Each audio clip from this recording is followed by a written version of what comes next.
Hey guys, welcome back to Twisted Willow. Today on the homestead, I just wanted to show you what I've done so far with my seed starts, and we're going to take a little tour of the garden. And as I mentioned in one of my previous videos, I kind of had to make do with planting everything in my kitchen and keeping my seeds in the house.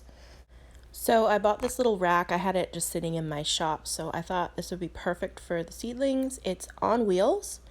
That way I can turn it to face the windows, and I can even roll it out on this little deck to get some natural light and a little bit of air, some wind to strengthen up the plant. So in here I have onions and cauliflower and some red cabbage. So they have not come up yet. They have a little bit longer germination than the okra and the Brussels sprouts, so I planted them at the same time, but we're still waiting for them to come up.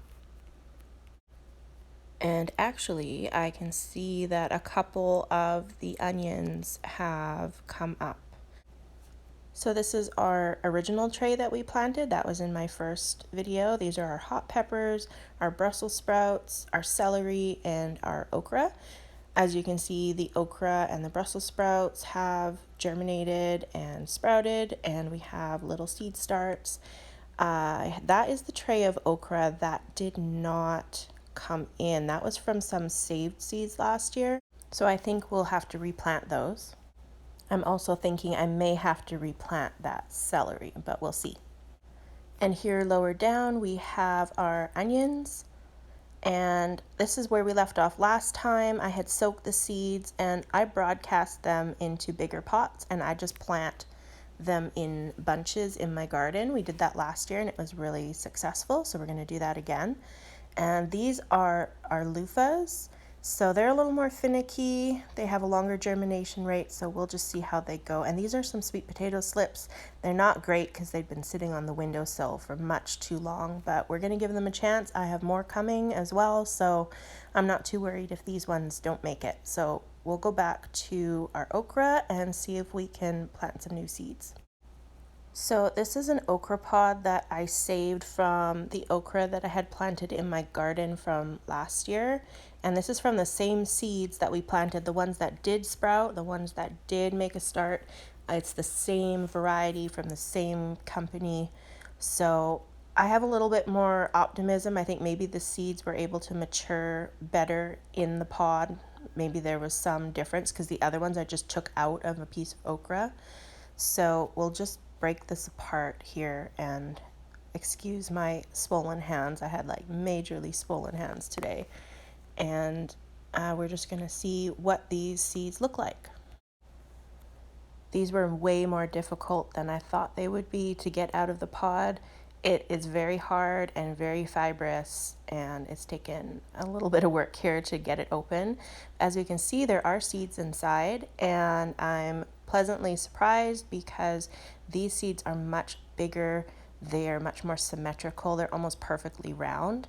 And the other seeds that I removed from a piece of okra back in the fall and then just dried by themselves were kind of weird shape. They were kind of oblong. So I think leaving these to dry in the pod definitely helped the seeds to mature better. So I'm much more optimistic about this batch.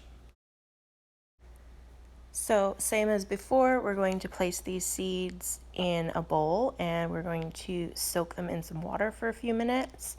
Again, I just find this to kind of boost the germination process and just helps the seeds, I think, get a better start. So we're going to swish this around a little bit, and we're going to let them sit here in the water for about 10 or 15 minutes. I like to leave these ones a little bit longer because they are bigger seeds. You could leave these probably for a couple hours and they would be fine, but we'll come back after about 10 or 15 minutes.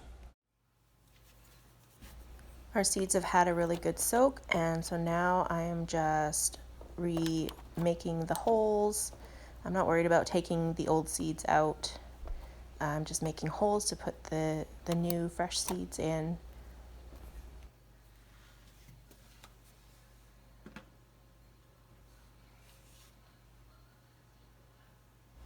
And I just took 6 seeds out to soak. So I have one for each one of these cells, and I still have this one labeled as my own saved seeds. So I want to see if these are going to sprout, and I much prefer to have the option of doing my own seed saving versus having to buy seeds every year. It's really not that big a deal to take a couple pods and leave them to dry over the winter time.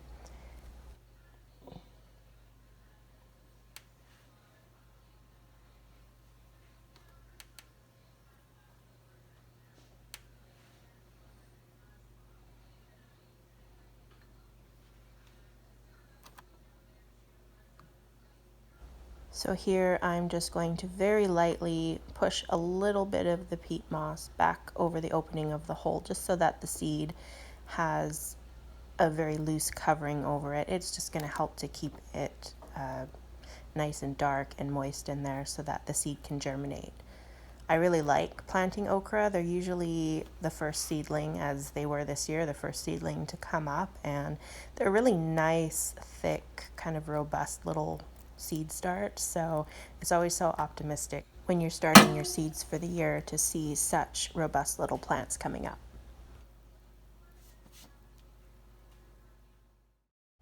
So this is why I had to plant all of my seeds in my kitchen this year.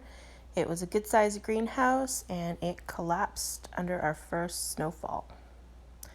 This is my garden and it's still rough. I expanded like hugely last year, so I didn't get all of the chips down where I wanted it. So this is a total work in progress. These are my garlic beds here. So I'm next to a pond and it's very sandy soil that's here, like too sandy. So we decided to go with these kind of raised beds. This is an area here that I have a lot of herbs and flowers planted, and I'm going to be building a shed on that base.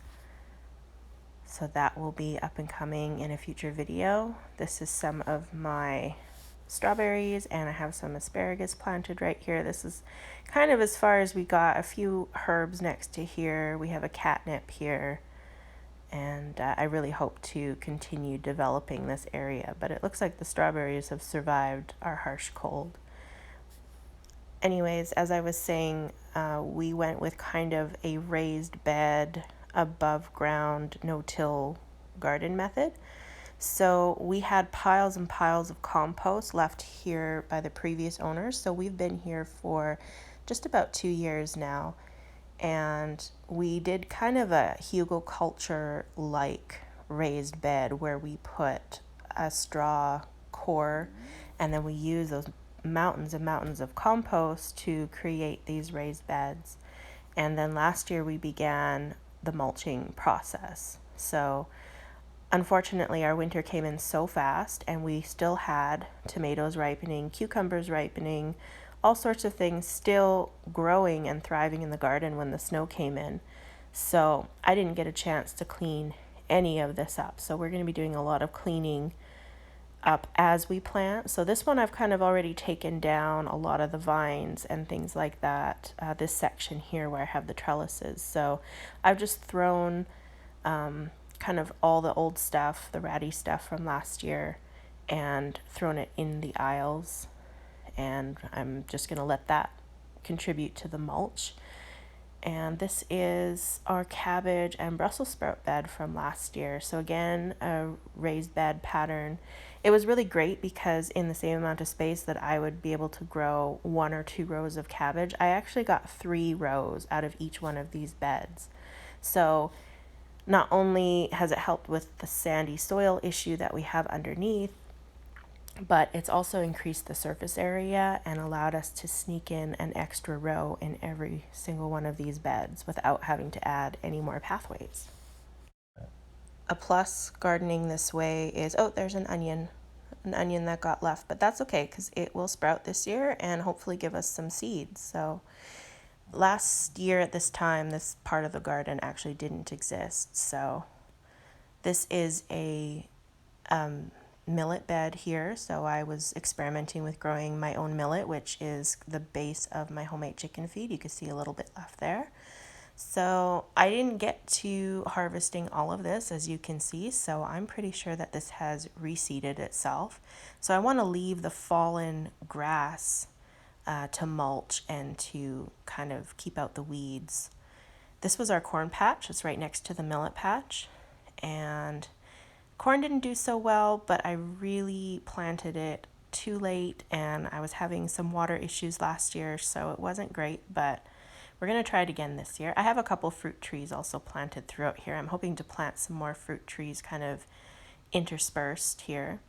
And this was the sorghum patch, and even though again, we had the water issues, so we only had sorghum growing about halfway into the bed. It was fantastic, and I have a huge box of sorghum. You can see there's some left that got left behind. I was able to harvest most of it, and it is really easy to harvest by hand. And so I've taken the handful here that I found, and the chickens absolutely love this for a snack. So this is really good for them.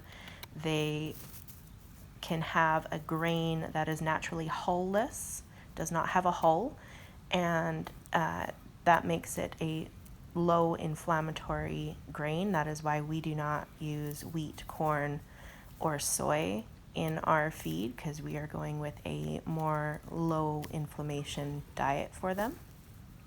As you can see, they really enjoy it. So I'm hoping to be able to grow more, and I'm hoping that one day this will form the base of my feed, something that I can grow and harvest myself from our own land.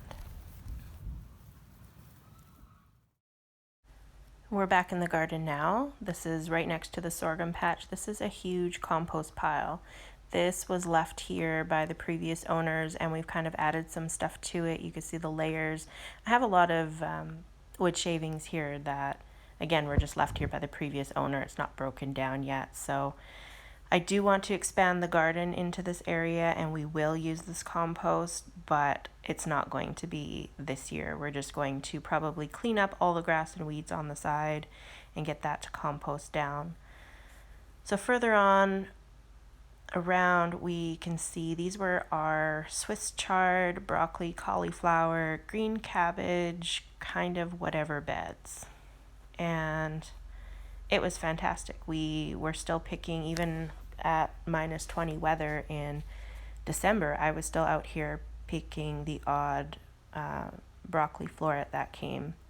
So this is the side that needs the most work. I was not able to mulch this area much at all. So this was our potato patch, and we did the Ruth Stout method, and we got a really good amount of potatoes. I was really surprised because they were very neglected. So we got to throw some more hay on that, and we're going to get that ready to go to plant our potatoes in a couple months. But yeah, that's pretty much it for our garden. Lots of work to do, lots more mulch to get down.